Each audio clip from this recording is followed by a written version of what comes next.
And now, live at 8.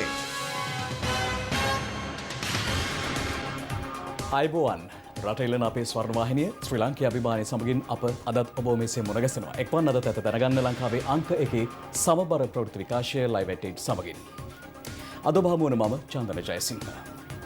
Chavika Gunasekara සුපුරුදු පරිදි අදත් මුල් අවධානය සිරස්තල. අද රාත්‍රී 10 සිට ගම්පහ දිස්ත්‍රික්කයට නිරෝධායන ඇඳිරි නීතිය පැනවේ. පෑලියගොඩ මත්ස්‍ය වෙළඳසැලෙන් කොවිඩ් රෝගීන් 49ක් හඳුනාගනී. විශ්ව විවාදයෙන් උණුසුම් වූ පාර්ලිමේන්තුව. බලය තිබුණු පමණින් ඒකාධිපතියෙක් වෙන්නේ නැහැ. බලය ක්‍රියාත්මක වන අයුරින් තමයි ඒකාධිපතියෝ වෙන්නේ. ඇයි ඔබතුමා මේ ඉන්න අග්‍රාමාත්‍යතුමාගේ බලතල සම්පූර්ණයෙන්ම කප්පාදු කරලා? අපි ඒක බලාගන්න. අපේ අගමැතිතුමාට බලය ලැබෙන්නේ ව්‍යවස්ථාවෙන් නෙවෙයි. අපේ අගමැතිතුමාට බලය ලැබෙන්නේ ජනතාවගෙන්. විස්සට එරෙහිව රථ පෙළපාලියෙන් විරෝධය පෑ විපක්ෂය. ගොඩිගමුව කනත්තේදී අවසන් ගමන් ගිය මාකඳුරේ මදුෂ්. 800ට බෑකි වූ සේතුපති. 20 වෙනි සංශෝධනය පිළිබඳ දෙදින පාර්ලිමේන්තු විවාදය අද ආරම්භ වුණා. විවාදය ආරම්භ කරමින් අදහස් දැක්වුවේ අධිකරණ අමාත්‍ය අලි සබ්රි මහතායි. 20 වන ආණ්ඩුක්‍රම ව්‍යවස්ථා සංශෝධනයේ නැමැති පනත් කෙටුම්පත් සඳහා කාරක සභා අවස්ථාවේදී ඉදිරිපත් කිරීමට අපේක්ෂා කරන සංශෝධන මද දින අපරභාග 6ට පෙර පාර්ලිමේන්තුවේ මහ ලේකම්වරයාට බාර දෙන්න මෙන් දන්වනු කැමැත්තෙමි. අපේ ජනාධිපතිවරණයට යන අවස්ථාවේදී සහ මහා මැතිවරණයට යන අවස්ථාවේදී පැහැදිලිව ප්‍රකාශ කර සිටියා 19 වන ව්‍යවස්ථාව ඉවත් කරලා මේ රටේ විධායකයේ සම්පූර්ණ බලතල ජනාධිපතිවරයාට සහ කැබිනට් මණ්ඩලයට යලි ලබා දෙනවා කියන එක. ඒ අනුව මේ සියලු යෝජනා ජනතාවට අවශ්‍ය විදියට අපි කරන්න තමයි බලාපොරොත්තු වෙන්නේ. අපට දැනගන්ට ලැබී තිබෙනවා මුල් කැටුම්පතේ නොතිබුණු සමහර කරුණු සංශෝධන ලෙස ඉදිරිපත් කිරීමට රජය යෝජනා කරනවායි කියලා. එහෙම මොකුත් නැද්ද? එහෙම කිසිවක් නැහැ. ඒ ශ්‍රේෂ්ඨාධිකරණයේ විශේෂයෙන්ම හඳුනාගෙන තියෙනවා ශ්‍රේෂ්ඨ කීයකටද මේක සම්බන්ධ කියලා. ඒ ශ්‍රේෂ්ඨ වලට අනුකූල අනනුකූල කිසිවක් අපි ඉදිරිපත් කරන්නේ නැහැ. 19 වෙනි ව්‍යවස්ථාවේ තියෙන ගරු ඇමතුමා කිසි විදියකට පාර්ලිමේන්තුව අවුරුදු 4මාරක් යනකම් විසිරවන්න බෑ කියලා. දැන් අපිට ඒත්තු ගන්නන දේ තමයි ඒ 4මාරක් නෙවෙයි 2මාරක් වෙනකම් අඩු කරා කියලා.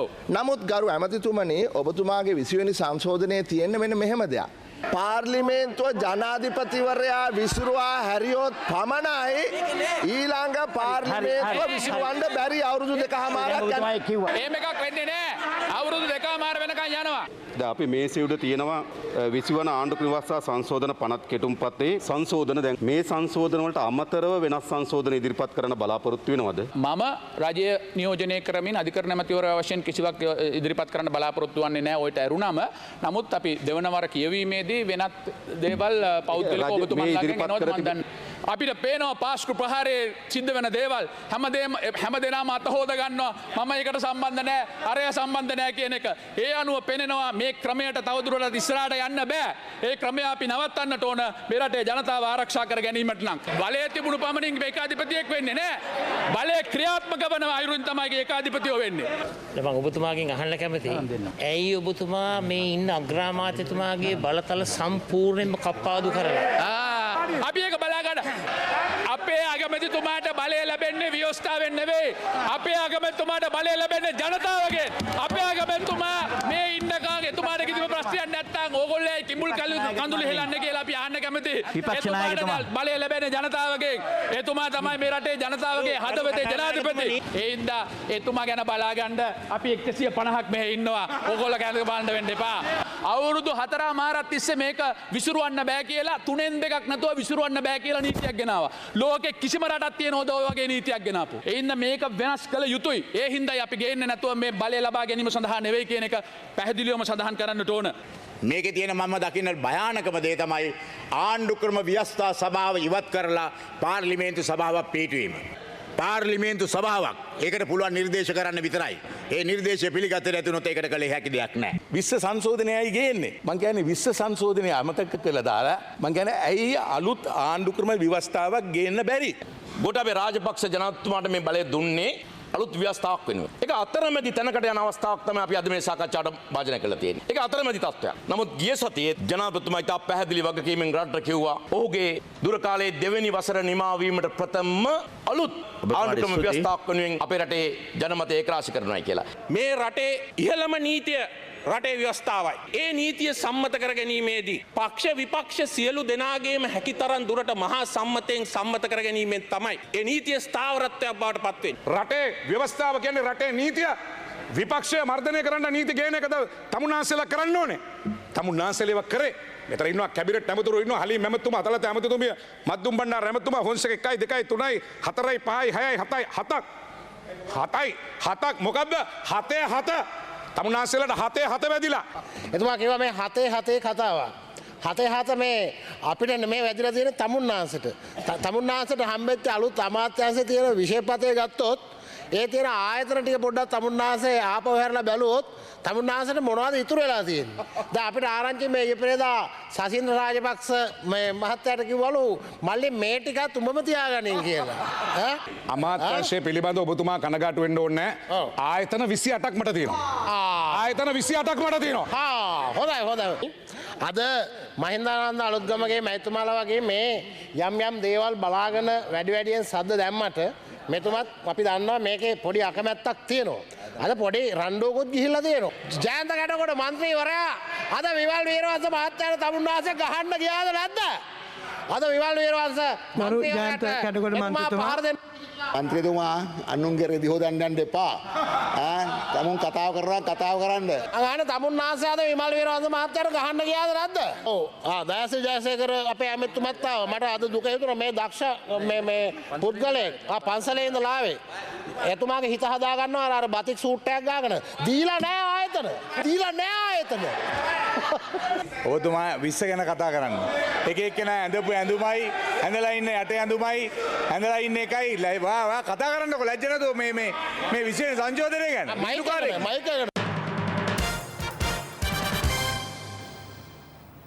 20වෙනි සංශෝධනය ගෙනෙන්නේ රට අරාජික කළ 19වෙනි සංශෝධනය ඉවත් කිරීමට බව අග්‍රාමාත්‍ය මහින්ද රාජපක්ෂ මහතා පවසනවා. 20වැනි ආණ්ඩුක්‍රම ව්‍යවස්ථා පනත් කෙටුම්පත පිළිබඳ දෙවනවර කියවීමේ විවාදයට එක්වෙමින් අග්‍රාමාත්‍යවරයා මේ අදහස් පළ කළා. අපි මේ 20වෙනි සංශෝධනය ගෙනත් සූදානම් වන්නේ මේ ආණ්ඩුක්‍රම ව්‍යවස්ථාව තවදුරටත් පවත්වාගෙන යන්න නොවේ. චිරාත් කාලයක් මුළුල්ලේ මේ රටේ ජනතාව බලාපොරොත්තු වුණු ජාතිය ගොඩනගන නව ව්‍යවස්ථාවක් ඉක්මනින් ගොඩනගන තෙක් මේ රටේ වැඩ කටයුතු අනුව ඉදිරියට ගෙන යාම. ව්‍යවස්ථාවක් වගේම ව්‍යවස්ථා සංශෝධනය ගෙනෙන කොටත් පාර්ලිමේන්තුවේ නොයෙක් වාද විවාද ඇති වෙනවා. නමුත් ඉතිහාසයේ ඇතම් සංශෝධන ගෙනත් තියෙන්නේ මන්ත්‍රීවරුන්ට විශාල බලපෑම් කරලා. මේ 20වෙනි සංශෝධනයට අපි පාර්ලිමේන්තුවට ගෙනෙන්නේ එබඳු කිසිදු බලපෑමක් කරලා දේශපාලන ඩීල් එකක් දාලා ඡන්දය උදුරා ගන්න නොවේ. ඒ නිසාම තමයි 20වෙනි සංශෝධනය ගෙනන මේ මොහොතේම අපේම පාර්ශවයන් විශාල වාද විවාද ඇති වුණේ. මම අහන්න කැමති 19වෙනි සංශෝධනයේදී හිම වුණාද? මහා සංඝරත්නයටත් කාටවත් විරෝධය පළ කරන්න ඉඩක් ලැබ කියලා නෙවෙයි 19 ගෙනාවේ. ඒක හිම වුණේ 19වෙනි සංශෝධනයේ මන්ත්‍රීවරුන්ගේ හර්ධ සාක්ෂියට එකඟ නිසාද? නෑ. විරෝධයකට වාද කරන්න ඉඩ තිබ්බේ නෑ. ඒ නිසා වාද විවාද මැද ඩීල් නැතුව ජනතාවගේ ප්‍රජාතන්ත්‍රවාදී අයිතියට ගරු කරලා ගෙන්න මේ 20වෙනි සංශෝධනය ගැන අපිට සතුටු වෙනවා. අපිට 20වෙනි සංශෝධනය ගෙනෙන්නේ ජනතාවට එපා වුණු රට ආරාජික කළ 19වෙනි සංශෝධනය ඉවත් කරන්න දින 100ක් තුළ මේ කළ මේ 19වෙනි සංශෝධනය ගැන හිටපු ජනාධිපතිතුමාගේ ප්‍රසාදයක් ඇත්තේ නැහැ. ඒක හදපු අයත් ඒක බෝම්බයක් බව වැරදීමක් බව කිව්වා. මේ 19වෙනි ව්‍යවස්ථා සංශෝධනය ගැන ආවේ ඒක පවුලකින් පරිගන්න. රාජපක්ෂලාගේ ප්‍රජා හිත අහෝසි කරන්න. නමුත් ඒකෙන් සිද්ධ වුණේ මේ රටේ ඒකීය භාවය යට ජාතික ආරක්ෂාවට බලවත් තර්ජනයක් එල්ල කිරීම වගේම 19වෙනි ව්‍යවස්ථාව සංශෝධනයෙන් මේ රටේ රාජ්‍ය දුර්වල කළා. පසුගිය කාලයේ අරලියගහ මන්දිරයට නීතිපති දෙපාර්තමේන්තුවේ නිලධාරීන්ගෙන් දූෂණ විරෝධී කමිටුවක් පවත්වාගෙන ගියා. ඒ කමිටුව නීති විරෝධී බව එදා හිටපු නීතිපති දෙපාර්තමේන්තුවේ වලින් පවා ප්‍රසිද්ධියේ ප්‍රකාශ කරලා තිබුණා. ස්වාධීන මැතිවරණ කොමිසමේදී තමයි ෂාඩ් පුත්තල් මේ ජනතාවගේ ඡන්දෙන් දාන නැගෙනහිරට රජයේ සල්ලි වලින් ගෙන යහපාලන ආණ්ඩුව ජනතාව වෙනස් කළේ නැත්නම් අදට රිෂාඩ් නිතාස්. පසුගිය මැතිවරණයේදී මැතිවරණ වේදිකාවේ අපි කිව්වේ මොනවද? ජනාධිපතිට වැඩ කරන්න ශක්තිමත් පාර්ලිමේන්තුවක් දෙන්න කියලා. එහෙමනම් පාර්ලිමේන්තුව ලැබුණු ජනවරම තුල ජනාධිපති ශක්තිමත් කිරීමේ ප්‍රාර්ථනාව තිබෙනවා. ඒ නිසා විශ්වගෙන ජාතික ආරක්ෂාවට තාවරු කරන රට කතානායකතුමනි පක්ෂී ඉල්ලා සිටිනවා මේ තත්ත්වය ගැන කල්පනා කරලා අපිත් එක්ක මේවා සංශෝධනය කරන්න සහයෝගය ලබා දෙන්නේ කියලා. බොහොම ස්තුතියි. විසිවන ආණ්ඩුක්‍රම ව්‍යවස්ථා සංශෝධන විවාදයට සහභාගී වීම සඳහා සමගි ජනබලවේගයේ මන්ත්‍රීවරුන් පාර්ලිමේන්තුවට පැමිණියේ රථ පෙළපාලියකින්. අද උදෑසන එම රථ පෙළපාලිය ආරම්භ වුණේ විපක්ෂ නායක කාර්යාලයෙන්. කොළඹ හත පිහිටි විපක්ෂ නායක කාර්යාලයට අද පෙරවරුවේ සමගි ජනබලවේගය නියෝජනය කරන මන්ත්‍රීවරුන් මෙලෙස පැමිණියා.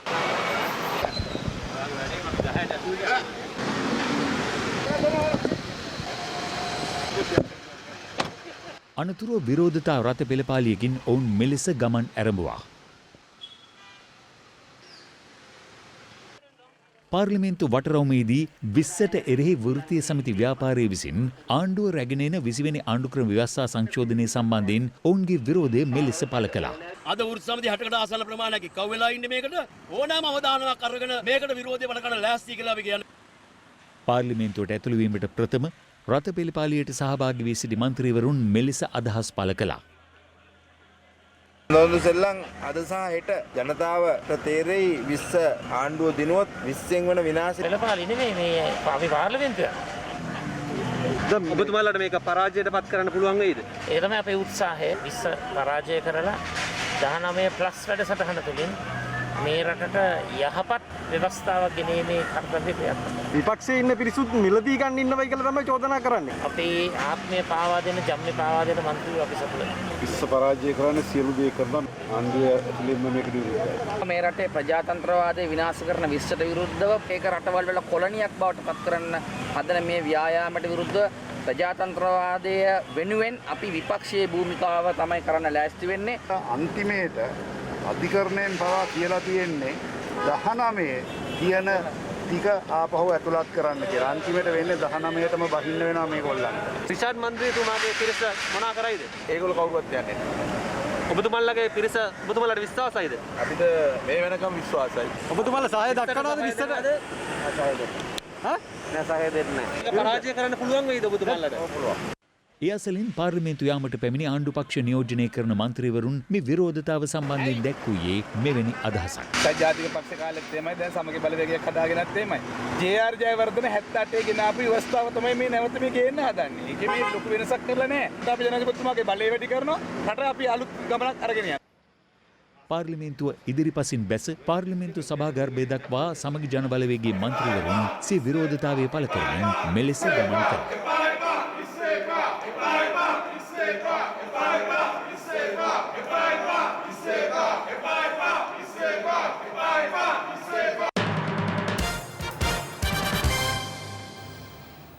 මේ අතර 20 වෙනි ආණ්ඩුක්‍රම ව්‍යවස්ථාව සම්බන්ධයෙන් තමන් වහන්සේ ඉදිරිපත් කළ සංශෝධන 3ක් පිළිගැනීම පිළිබඳව සතුටුවත් ද්විත්ව පුරවැසි භාවය පිළිබඳ කරුණ අහෝසි නොකිරීම සම්බන්ධයෙන් කනකාටු වන බව පූජ්‍ය මුරුත්තෙට්ටුවේ ආනන්ද හිමියන් පවසනවා.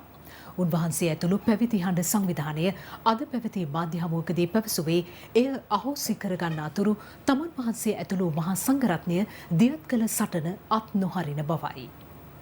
මේට අපි ස්තුතිවන්ත වෙනවා අපි කෘතඥතාවය පළ කරනවා ඒ අපි ඉදිරිපත් කළ සංශෝධන 3ක්ම අපට ඕනෑ තාලෙට මේක දැන් වෙනස් කරලා තිබෙනවා ඒ නේද මේ ද්විත්ව පුරවැසිභාවය සංශෝධනය නොකිරීම පිළිබඳව අපට හතුරටපත් වෙන්න පුළුවන් කමක් නැහැ මේ ද්විත්ව පුරවැසිභාවය අයින් කරන කම්ම මේ සටන අපි නතර කරන්නේ නැහැ කියන එක නම් පැහැදිලිවම කියනවා සමහර විටක ඔබ අද මේකට විරුද්ධව ඡන්දය දුන්නොත් ඔබට හෙට මං හිතනවා ජනතා ප්‍රසාදය ඒකාන්ත වශයෙන් ලැබෙනවට සැකයක් නැහැ මේ පෙරහැර හැදුවේ අපි මේ ආණ්ඩුව හැබැයි අපි පෙරහැරේ නැහැ දැන් පෙරහැරේ යන්නෙත් නෑ අපි දැන් පෙරහැර බලන් ඉන්නවා පෙරහැර බලන් ඉන්නකොට පන්දන් නිවිල බෙරක් කැඩිලා රෙදි ගැලවිලා යනකොට ඉතින් අපිට ඉන්න බෑ අපිට ලැජ්ජ හිතෙනවා අපි කියන්න ඕන මේ පන්දන් නිවිල මිනිස්සුયો බෙර කැඩිලා මිනියෝ ඔහොම යන්න එපා මේක හදාගනින් කියලා ඉතින් ඒව කියනකොට රෙදෙන්න හේතුවක් නෑනේ පෙරහැර හදපු අපි පෙරහැරේ අඩුපාඩු කියනකොට තව සතුටු වෙන්න ඕන අනේ අපේ හාමුදුරුවෝ තවමත් අපේ පිටිපස්සෙ ඉඳගෙන අඩුපාඩු හදනවනේ හදලා දීලා ඉවර වෙලා ආණ්ඩුව සතුටු වෙන්න ඕන ඉතින් මේ රටට ආදරේ ද්විත්ව පුරවැසිකම ගනිපු අය කරුණාකරලා මේ රටේ රාජ්‍ය පාලනයට සම්බන්ධ වෙන්න කැමති නම් මේ රටට ආදරේ නම් ජනතාවට ආදරේ නම් ඕක මොන බම්බුවක්ද ඕක වීසිකල් එන්න බැරිද මේ අතර ශ්‍රී ලංකා නිදහස් පක්ෂයේ මහලේකම්වරයා ඇතුළු පක්ෂයේ ජ්‍යෙෂ්ඨ ක්‍රියාකාරීන් පිරිසක් අද නාරහෙන්පිට අභයාරාමේදී පූජ්‍ය මුරුත්තෙට්ටුවේ ආනන්ද හිමියන් ඇතුළු මහා සංඝරත්නය බැහැදුටුවා. ඉතින් අපි සියලු දෙනාම ඉතාම හොඳින් උන්වහන්සේලාගේ අවවාදානුශාසනා වලට අහුම්කම් දුන්නා. අපි බලාපොරොත්තු වෙනවා ඒ සම්බන්ධව ආණ්ඩුවත් එක්කත් සාකච්ඡා කරලා නිවැරදි ක්‍රියාමාර්ග වලට අපිට ගමන් කරන්න අවශ්‍ය කරන කටයුතු ටික කරන්න. මේ ව්‍යවස්ථාවේ තියෙන ගැටලු පිළිබඳව උන්වහන්සේ අපිව දැනුවත් කරා. දැනට ලබාගත් ජයග්‍රහණ පිළිබඳවත් ඒ වගේම ලබාගත් යුතු දේවල් පිළිබඳවත් දැනුවත් කරා. ඉතින් අපි ඒවා හුම්කම් දීලා අපි පක්ෂයක් විදියට සාකච්ඡා කරලා අපි තීන්දුවක් ගන්නවා. ශ්‍රී ලංකා නිදහස් පක්ෂය 20 වෙනි ව්‍යවස්ථා සංශෝධනයට සහාය දෙනවා. ඔව් අපේ බලාපොරොත්තුවක් නැහැ ආණ්ඩුව අපහසුතාවයට පත් කරන්න. අපි 20 වෙනි සංශෝධනයට සහයෝගය ලබා දෙනවා. මේ අතර පූජ්‍ය මැදගොඩ අබේතිසේමියන්ද අද මාධ්‍ය හමුවක් ඇඳවමින් 20 වෙනි ආණ්ඩුක්‍රම ව්‍යවස්ථාව සම්බන්ධයෙන් අදහස් පළ කළා. ද්විත්වපරිවේශභාවය කියන එකේදී විශේෂයෙන් ජනාධිපතිතුමා සමග අපි මේ සාකච්ඡා කරද්දී එතුමා අපිට සඳහන් කළ එක කාරණාවක් තමයි අලුත් ව්‍යවස්ථාවේදී අනිවාර්යයෙන්ම මේක ඉවත් කරනවා. හැබැයි මේක පලිගණ්ඩ කරපු වැඩක්. ඒ නිසා මේ සම්බන්ධයෙන් එතුමාට යම්කිසි හැඟීමක් තියෙනවා මේක තියෙන්න අරින්න ඕන කියලා. ඇත්ත වශයෙන්ම ඒ කාරණාව අපි මුලදීත් සඳහන් කරලා තියෙනවා. මොකද යම්කිසි කෙනෙක් ව්‍යවස්ථාව වෙනස් කරන්න හොඳ නැහැ පුද්ගලයන් අරමුණු කරගෙන. හැබැයි මේ වෙලාවෙත් ඉතින් මේ ද්විත්වපරිවේශභාවය කියන කාරණාව වුණත් ඒ වගේ පදනමකින් තියාගන්නවයි කියන කාරණාව වෙනම එකක්. හැබැයි ඒකත් පුද්ගලයෙක් අරමුණු කරගෙන නම් ද්විත්වපරිවේශභාවයට අදාළ නීති පනත් අයින් කරනවයි කියන එකට අපි සෑහීමකටපත් වෙන්නේ නැහැ. හැබැයි පාර්ලිමේන්තු මන්ත්‍රීවරුන් හැටියට උන්ට ලොකු වගකීමක් තියෙනවා 20 ජයග්‍රහණය කරවන්න. බැරි වෙලාවත් මේ වෙලාවේ 20 දිනා ගන්න බැරි වුණොත් ඊළඟ ව්‍යවස්ථාවක් සකස් කිරීම පිළිබඳව කාර්යයත් අපිට ලොකු අවදානම් සහගත තැනකට එනවා. ඒ නිසා 20 ජයග්‍රහණය කළ යුතුම වෙනවා මේ වෙලාවේ. මේ අතර වෙනත් රටක පුරවැසි භාවයේ හිමි පුද්ගලින්ටද ශ්‍රී ලංකාවේ පාලනයට එක්වීමට හැකිවන ආකාරයට රටේ ආණ්ඩුක්‍රම ව්‍යවස්ථාව සංශෝධනය කිරීමට රජයේ දරන උත්සාහයට සාධාරණ සමාජයක් සඳහා වන ව්‍යාපාරය සිය විරෝධය පළ කරනවා. එම ව්‍යාපාරයේ සභාපති හිටපු කතානායක කරු ජයසූරිය මහතා නිවේදනයක් නිකුත් කරමින් පවසන්නේ රටේ ඉදිරි ආරක්ෂාව හා පැවැත්ම පිළිබඳව අපේක්ෂාවක් ඇති කිසිවෙකුටත් එවැනි යෝජනාවකට කිසිසේත්ම එකඟ විය නොහැකි බවයි. පේරාදෙණිය ගැටමේ රාජෝපවනාරාමාධිපති පූජ්‍ය කැප්පෙටියාගොඩ සිරිවිමල නාහිමියන්ද 20 වෙනි සංශෝධනය සම්බන්ධයෙන් මෙලෙස අදහස් පළ කළා. ජනාධිපතිතුමා මහා සංඝරත්නයට සවන් දී අහිතකර වගන්ති බැහැර කිරීමට නිහතමානී වීම ගැන අප මහා සංඝරත්නය සතුටු වෙනවා. එතුමා රට ජාතිය ශාසනය ආරක්ෂා කිරීමට පැමිණි ආශිර්වාදයක් හැටියටයි අපි සැලකිය යුත්තේ. එබැවින් 20 සම්මත කර දී රට හැදීමට ජනාධිපතිතුමා දරන උත්සාහයට පක්ෂපාත නොතකා සහාය ලබා දීම අප හැම දෙනාගේම යුතුයකම හා වගකීම් බව පෙන්වා දීමට කැමැතියි. මිනුවන්ගොඩ පොකුරට අදාළව COVID-19 ආසාදිතයන් 109ක් අද වාර්තා වුණා. ඔවුන්ගෙන් 37 දෙනෙකු නිරෝධායන මධ්‍යස්ථානවලින් වාර්තා වූ අතර 23 දෙනෙකු ඔවුන්ගේ ආශ්‍රිතයන්. පෑලියගොඩ මත්ස්‍ය වෙළඳපොලින් COVID-19 රෝගීන් 49 දෙනෙකු අද වාර්තා වීමත් සමග එම මත්ස්‍ය වෙළඳපොළ తాවකාලිකව වසා දැමුණා. මේ අතර පවතින තත්ත්වය මත ගම්පහ දිස්ත්‍රික්කයටම බලපාන පරිදි අද රාත්‍රී 10 සිට සඳුදා අලුයම 5 දක්වා නිරෝධායන ඇඳ නීතිය පනවා තිබෙනවා. පෑලියගොඩ මත්ස්‍ය වෙළඳපොලේ වෙළඳුන් 106 දෙනෙකු පසුගියදා PCR පරීක්ෂණ වලට ලක් කෙරුණේ සමාජය තුළින් ආඹු නියැදි පරීක්ෂා කිරීමේ වැඩපිළිවෙල යටතේ. එහි ප්‍රතිඵල අද නිකුත් වූ අතර ඒ අනුව 49 දෙනෙකු COVID-19 ආසාදිතයන් ලෙස හඳුනා ගැනුණා. ඒ අනුව අද පෙරවරුවේ එම මත්ස්‍ය වෙළඳ සංකීර්ණය తాවකාලිකව වසා දැමුණේ මාළු මිලදී ගැනීමට පැමිණි පාරිභෝගිකයන්ද සමගයි. පසු ඔවුන්ගෙන් තොරතුරු ලබාගෙන නිරෝධායනය කිරීමට අවශ්‍ය පියවර ගැනුණා. ඊට කලින් අර මාළු සම්බන්ධව ඒ කියන්නේ වෙළඳාම සම්බන්ධව අපිට කොහේ හරි 3 දෙනෙක් විතර වගේ පොසිටිව් වුණා මට මතක විදියට. ඒගොල්ලන්ගෙන් තොරතුරු ගන්නකොට ඒගොල්ලෝ මාළු අරන් ගිහලා තියෙන්නේ මෙහෙන් ඒ වගේ සැකසහිතන් වලින් ගන්නවනේ. ඒ ගන්නකොට ඒ ගත්ත එක දණක් විදියට තමයි මෙතන සාම්පලයක් විදියට ගත්තේ. අපි ඒක ඇත්ත වශයෙන්ම මෙතන පරීක්ෂා කළේ මේ බ්‍රැන්ඩික්ස් කර්මාන්ත ශාලාවේ පොකුරේස් හබ් වෙච්ච රෝගීන්ගේ පළමු ආශ්‍රිතයින්ගේ තොරතුරු ගන්නකොට එතන හිටපු රෝගීන් කිහිප දෙනෙක්ම ඕන් ගිහිලා තිබුණා මාළු වෙළඳසලට. ඇත්ත වශයෙන්ම අපිට අවශ්‍ය වුණේ මොවුන් මාළු වෙළඳ පොළට ගිය නිසා මාළු වෙළඳ පොලේ ඉන්න අය ඒ සේවකීන්ට ඒගොල්ලන්ගේ බෝ වුණාද කියලා හඳුනා ගන්න. ඒ නිසා තමයි අපි පරීක්ෂණ කළේ. ඒ අනුව තමයි එතනදී රෝගීන් අපි පිරිසක් හඳුනාගන්නේ. ඇත්ත වශයෙන්ම අපි කලබල වෙන්න ඕනේ නැහැ මේ අවස්ථාවේදී. අපි තීරණ වලට ෂණික වෙලෙන්නේ පණින්නේ නැහැ. මේ අවස්ථාවේදී අපි ඒක විශ්ලේෂණය කරලා බලන්න ඕන. රෝගයේ මේ මාළු වෙළඳ පොළට ආවේ බ්‍රැන්ඩික්ස් පොකුරේ ඉන්න රෝගීන්ගෙන්ද නැත්නම් ඒ රෝගීන්ට ද්විතීක ආසාදනයක් විදියට නැත්නම් දෙපැත්තකින් ආසාදනයට යමු වුණාද. ඉතින් එහෙම වුණොත් තමයි අපිට ඒක තීරණය කරන්න වෙන්නේ වෙනම පොකුරක්ද නැද්ද කියන්නේ. මේ අතර මුල්ලේරියාව සහ වැල්ලම්පිටිය ප්‍රදේශයෙන් COVID-19 රෝගීන් 2 දෙනෙකු වාර්තා වී ඇති අතර ඔවුන් පෑලියගොඩ මත්ස්‍ය වෙළඳපොලේ සේවය කළ පුද්ගලයන්. ඔවුන් සමග සේවය කළ තවත් සිව් දෙනෙකු PCR පරීක්ෂණ සඳහා අද සෞඛ්‍ය අංශ භාරයට ගෙනුණා. මේ අතර ඔවුන්ගේ ආශ්‍රිතයන් 124 දෙනෙක් නිරෝධායනයට ලක් කර තිබෙනවා. කලින් මේ පොසිටිව් වෙච්ච දෙන්නම පෑලියගොඩ මත්ස්‍ය වෙළඳ සංකීර්ණයේ වැඩ කරපු දෙන්නෙක් තමයි පොසිටිව් වුනේ. මේ දෙන්නත් එයාගේම ලෑල්ලේ වැඩ කරපු 3 දෙනෙක් තමයි මෙතනින් දැන් අපි මේ අරයි යන්නේ. මේ අතර නිවේදනයක් නිකුත් කරමින් දීවර අමාත්‍යාංශය පැවසුවේ තවත් දින කිහිපයකින් පසු පෑලියගොඩ මත්ස්‍ය වෙළඳ සංකීර්ණය විෂ බීජ හරණයට ලක් කිරීමෙන් අනතුරුව යලි විවෘත කිරීමට කටයුතු කරන බවයි. මේ අතර පොලිසිය උපදෙස් මත කොළඹ මැනින් වෙළඳපළද හෙට උදෑසන 10 සිට සඳුදා අලුයම 5 දක්වා වසා දමන බව එම වෙළඳ සංගමේ උපසභාපති නිමල් අත්තනායක මහතා පැවසුවා. පවතින තත්ත්වයේ සැලකිල්ලට ගනිමින් ගම්පහ දිස්ත්‍රික්කයේම ආවරණය වන පරිදි අද රාත්‍රී 10 සිට ලබන සඳුදා අලුයම 5 දක්වා නිරෝධායන ඇඳුරු නීතිය පනවා තිබෙනවා. තාම දැඩිව මේ සංචරණ යන් සීමා කිරීමට පොලිසිය අද රාත්‍රී සිට කටයුතු කරනවා. විශේෂයෙන්ම මාර්ග බාධක මගින් වාහන පරීක්ෂා කිරීම මගින් අනිකුත් මාර්ගවල පාමුර සංචාර යතුරු පැදි සංචාර ක්‍රියාත්මක කිරීම මගින් ඇඳිරි නීතිය ක්‍රියාත්මක කරනවා. යම් කෙනෙක් ඇඳිරි නීතිය අවස්ථාවේ නිවසින් පිටතට පැමිණ මාර්ගයක සංචාරය කරනවා නම් එමත් නැත්නම් නිවෙස් අසල වුණත් කණ්ඩායම් හැටියට ඒකරාශී වී සිටිනවා නම් විවිධ අය ස්ථානවල ක්‍රීඩාවල යෙදෙනවා නම් ඒ සියල්ලම නිරෝධායන ඇඳිරි නීතියට අයත් වෙනවා. ඒ අයට විරුද්ධව නීතිය ක්‍රියාත්මක කිරීමට අපි කටයුතු කරනවා. ඒ නිසා අද රාත්‍රී 10 සිට සඳුදා උදෑසන 5 වනතුරු නිවෙස්වලම රැඳී සිටිය යුතුයි. එම ප්‍රදේශයේ යම් කෙනෙකුට කොවිඩ් රෝගී රෝග ලක්ෂණ නොවන යම් කිසි ආකාරයක රෝගයක් හදිස්සිය ඇති වුණොත් එවැනි අයට ප්‍රතිකාර ලබා ගැනීම සඳහා රෝහල් වෙත ගමන් කරන්න පුළුවන් ඍජුවම. ඒ සඳහා කිසිම ආකාරයක ඇඳිරි නීති සීමාවන් බලපාන්නේ නැහැ. ගැබිනි මව්වරුන්ට මෙම ඇඳිරි නීතියේ සීමාවන් බලපාන්නේ නැහැ. ඕනෑම අවස්ථාවකදී රෝහලකට ගමන් කරන්න පුළුවන්. කෙසේ වෙතත් උසස් And now breaking news. මෙන්න දැන් ලැබුණු විශේෂ පුවතක්. අගලවත්ත ප්‍රාදේශීය ලේකම් බල ප්‍රදේශයේ ග්‍රාම නිලධාරී වසම් 5ක් සහ පාලින්ද නුවර එක් ග්‍රාම නිලධාරී වසමක් මේ මොහොතේ සිට හුදකලා ගම්මාන බවට පත් කළ බව යුද හමුදාපති ලුතිනන්ට් ජෙනරල් ශවේන්ද්‍ර සිල්වා මහතා පවසනවා.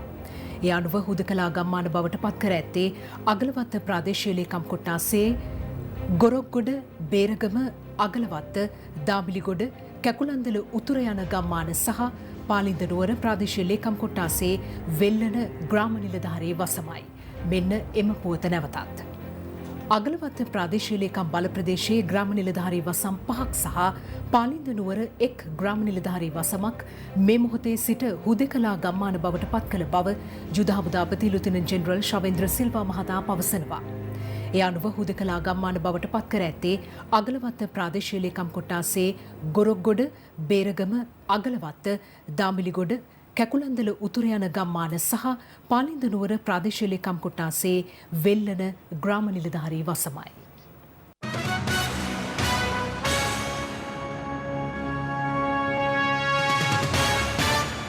කෙසේ වෙතත් උසස් පෙළ සඳහා සහභාගී වන සිසුන්ට හැඳුනුම්පත ඇඳිරි නීති බලපත්‍රයක් ලෙස භාවිත කළ හැකි අතර විභාග මධ්‍යස්ථානවල රාජකාරී කටයුතු සඳහා යන අයට ඒ සඳහා නිකුත් කර ඇති ලිපිය සහ හැඳුනුම්පත ඇඳිරි නීති බලපත්‍රය ලෙස භාවිත කළ හැකි බව පොලිස් මාධ්‍ය ප්‍රකාශකවරයා සඳහන් කළා. නිරෝධායන ඇඳිරි නීතිය පැනවීමත් සමග අත්‍යවශ්‍ය භාණ්ඩ මිලදී ගැනීම සඳහා ගම්පහ දිස්ත්‍රික්කයේ වෙළඳසැල් ආශ්‍රිතව විශාල පිරිසක් රැස්ව සිටිනු දක්නට ලැබුණා. මේ අතර දෙහියෝ විට තිඹිරිපොළ ප්‍රදේශයේ මාළු වෙළෙන්දෙකුට COVID-19 ආසාදිත බවට අද හඳුනා ගැනුණා. එම පුද්ගලයා දෙහියෝ විට තිඹිරිපොළ සහ අල්ගොඩ ප්‍රදේශවල මාළු අලෙවි කර ඇති අතර එම ප්‍රදේශවල පවුල් 24කට අයත් 170 දෙනෙකු නිවෙස් තුළම නිරෝධායනය කර තිබෙනවා. තිඹිරිපොළ සහ අල්ගොඩ කියන ප්‍රදේශයේ තමයි මෙම පුද්ගලයා මාළු වෙළඳාමක් කරගෙන ගිහිලා තියෙනවා. එතකොට ඒ සම්බන්ධයෙන් ඔහු සමග ගනුදෙනු කර කණ්ඩායම් හඳුනගෙන සහ ඔහු ආශ්‍රය කර අය හඳුනගෙන තිඹිරිපොළ සහ අල්ගොඩ කියන ප්‍රදේශවල පවුල් 24ක් මේ වෙනකොට නිරෝධායනයට අපි ලක් කරලා තියෙනවා. මේ අතර වැල්ලවත්ත පෞද්ගලික බැංකුවක සේවය කළ පුද්ගලයෙකුට පසුගියදා COVID-19 ආසාදනය වී තිබූ අතර ඔහු පැමිණ ඇති කොට්ටාව මත්ස්‍ය අලෙවිසලක් වසා දැමීමට පසුගිය 18 වනදා පියවර ගැනුණා.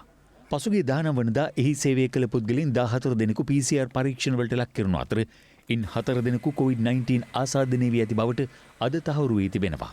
එලෙස ආසාදනය වී ඇත්තේ කොට්ටාව පරණපාරේ පදිංචි 2 දෙනෙකු, නීලම්මහර ප්‍රදේශයේ පදිංචි පුද්ගලයෙකු සහ දෙපානම ප්‍රදේශයේ පදිංචි පුද්ගලයෙකු වන අතර ඔවුන් අද කළුතර පිඹුර දිසාරෝහලට ඇතුළත් කර තිබෙනවා. මේ අතර මීගොඩ ආර්ථික මධ්‍යස්ථානයේ ව්‍යාපාරිකයෙකු COVID-19 ආසාදිතයෙකු බවට හඳුනා ගැනීමත් සමග ඔහුට අයත් ව්‍යාපාරික සානය අද වසා දැමුණා. අදාළ පුද්ගලයා අසනීප තත්ත්වයක් හේතුවෙන් ශ්‍රී ජයවර්ධනපුර මහරුවලට ඇතුළත් වී ඇති අතර එහිදී සිදු කෙරුණු PCR පරීක්ෂණයෙන් අනතුරුවයි ඔහු COVID-19 ආසාදිතයෙකු බවට හඳුනාගෙන ඇත්තේ. මේ අනුව ඔහුගේ පවුලේ සමාජිකයන් නිවස තුළම නිරෝධායනයට ලක් කර තිබෙනවා. ඊට අමතරව එම ව්‍යාපාරිකයාගේ ආශ්‍රිතයන් 19 දෙනෙකුද නිවෙස් තුළ නිරෝධායනයට ලක් කර තිබුණා. මේ අතර ඊයේ සංචාරණ සීමා පැන වූ ගම්පොළ, මිල්ලගහමුල, ගොනටුවල ප්‍රදේශයේ තවත් COVID-19 ආසාදිතයන් 3 දෙනෙකු අද හඳුනාගත්තා. ඒ මීට පෙර එම ගම්මානින් හඳුනාගෙනු ආසාදිත දෙදෙනාගෙන් එක් අයෙකුගේ පවුලේ සමාජිකයන්. මේ අතර කොළඹ ද සොයිසා කාන්තාරෝහලේ පවුල් සෞඛ්‍ය සේවිකාවකටද COVID-19 ආසාදනය වී තිබෙනවා. ඒ අනුව එම රෝහලේ ඇගේ සමීප ආශ්‍රිතයන් 60 දෙනෙකු පමණ නිරෝධායනය කිරීමටයි පියවරගෙන ඇත්තේ. මේ අතර කුරුණෑගල ශික්ෂණ රෝහලින්ද ඊයේ සහ අද COVID-19 රෝගීන් දෙදෙනෙකු වාර්තා වී තිබෙනවා. මේ දෙදෙනා වාර්තා වෙලා තියෙන්නේ තැලසීමියා ඒකකයේ සහ ශ්වසන රෝග ඒකකයේ. මේ වෙනකොට තැලසීමියා රෝග ඒකකය తాවකාලිකව වසා තබලා තියෙනවා. ශ්වසන රෝග ඒකකයත් තාවකාලිකව වසන්ට තීරණය කරා. මේ අතර බලපිටිය අහුන්ගල්ල කටුවිල ප්‍රදේශයේ පසුගිය 19 වනදා වාර්තා වූ කොළඹ නැවතටාකංගනී සේවයේ නියුතු COVID-19 ආසාදිත පුද්ගලයාගේ මව පියාසා බිරිඳටද COVID-19 ආසාදනය වී ඇති බව තහවුරු වුණා. ඔහු ඉකුත් 15 වනදා ප්‍රදේශයේ සිය ඥාතියෙකුගේ අවමංගල්‍ය උත්සවයකට සහභාගී වී ඇති අතර එම අවමංගල්‍ය උත්සවයට සහභාගී වූ සියලු දෙනා නිරෝධායනයට යොමු කිරීමටයි සෞඛ්‍ය බලධාරීන් පියවරගෙන ඇත්තේ. අද ඊට සහභාගී වූ 48 දෙනෙකු PCR පරීක්ෂණවලට ලක් කෙරුණා. කහතුඩුව ප්‍රදේශයේ ඇඟලුම් කර්මාන්ත ශාලා සේවිකාවකටද COVID-19 ආසාදනය වී ඇති අතර ඇය පදිංචිව සිටි තලගල ප්‍රදේශයේ නිවාස 5ක පුද්ගලයන් නිරෝධායනයට ලක් කර තිබෙනවා. ඇය සහ ඇගේ පළමු ආශ්‍රිතයන් සංචාරය කර ඇති තලගල සහ ගෝනපල ප්‍රදේශයේ ඖෂධ අලෙවිසැලක් ඇතුළු වෙළඳසැල් 6ක් තාවකාලිකව වසා දැමුණු අතර එහි සේවකයන්ද නිරෝධායනයට ලක් කෙරුණා. මිනුවන්ගොඩ පොකුරෙන් අණුපොකුරු ඇතිවීම බරපතල තත්ත්වයක් බව රජයේ වෛද්‍ය නිලධාරීන්ගේ සංගමය පවසනවා.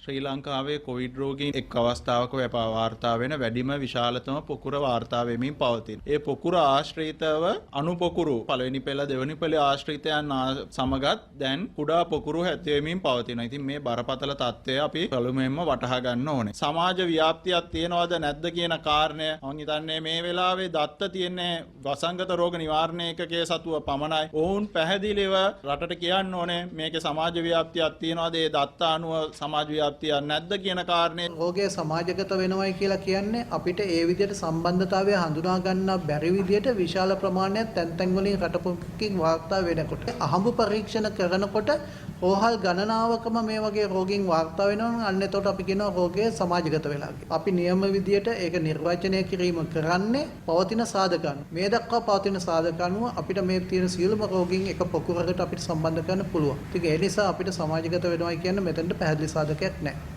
මේ අතර ස්වර්ණවාහිනියේ COVID-19 පරදවමු වැඩසටහනට එක්වෙමින් සෞඛ්‍ය අමාත්‍යාංශයේ මාධ්‍ය ප්‍රකාශක විශේෂඥ වෛද්‍ය ජයරුවන් බණ්ඩාර මහතා සඳහන් කළේ PCR පරීක්ෂණ සිදු කිරීමට අදාළ අති සාර්ථක උපකරණයක් දේශීය වශයෙන් අත්හදා බලන බවයි. දැනට උපරිම වශයෙන් දවසකට 7000 ඉක්ම වූ PCR පරීක්ෂණ ඇතැම් දිනවලදී අපේ දවසක කරන PCR ප්‍රමාණයට කරලා තියෙනවා. අපේ තියෙනවා ස්ලින්ටෙක් කියලා සයන්ස් ඇන්ඩ් ටෙක්නොලොජි මිනිස්ට්‍රිය යටතේ තියෙනවා ආයතනයක්. ලංකාවේ විද්‍යාඥයෝ විසින් PCR ටෙස්ට් කිරීමේ කට්ටලයක් නිර්මාණය කරලා මේ දවස්වල ඒක පරීක්ෂණ මට්ටමින් තියෙන බොහෝ විට ඉදිරියේදී ඒ පරීක්ෂණ කට්ටලයත් එළියට ඒවි. සාමාන්‍ය PCR පරීක්ෂණයට පැය 4ත් 6ත් අතර කාලයක් යනවා. දැන් මේ පරීක්ෂණයෙන් පැයකට අඩු කාලයකදී එක් රෝගියෙක්ගේ පරීක්ෂණ කරන්න පුළුවන් බව තමයි පරීක්ෂණ කණ්ඩායම. Safeguard Surface Disinfectant.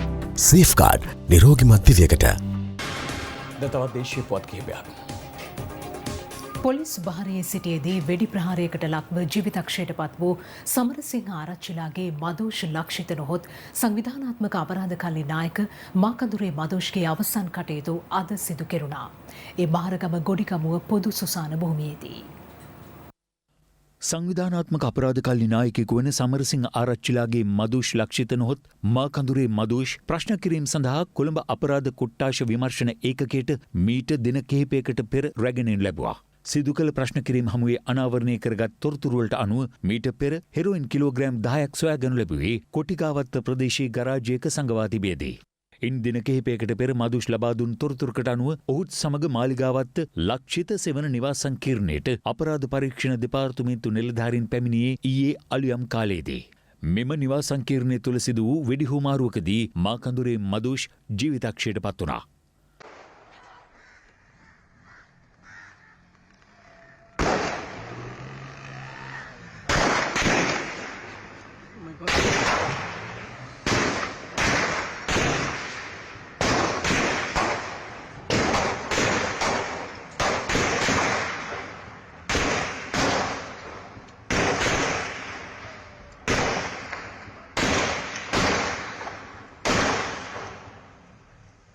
පොලිස් නිලධාරීන් දෙදෙනෙකුටද හිදී තුවාල සිදුව තිබෙනවා.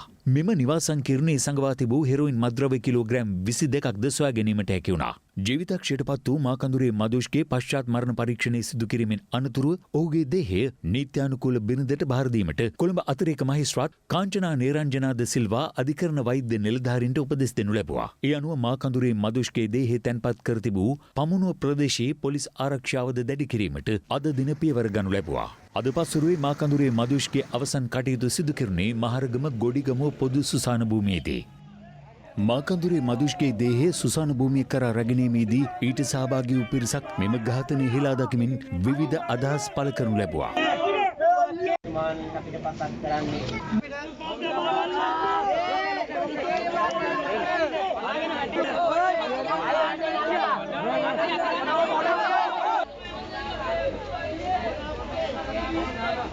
මේ අතර මාකඳුරේ මදුෂ්ගේ ඝාතන සිද්ධිය පිළිබඳව විස්තර ව්‍යාජ හා ගොතන ලද්දක් බව මාකඳුරේ මදුෂ්ගේ නීතිඥවරයා ප්‍රකාශ කර තිබෙනවා. ශ්‍රී ලංකා නීතිඥ සංගමේ සභාපතිවරයාට හා වැඩබලන පොලිස්පතිවරයාට ලිපියක් යොමු කරමින් ඔහු මේ බව සඳහන් කර තිබෙනවා. දැන් ක්‍රීඩා පුවත්.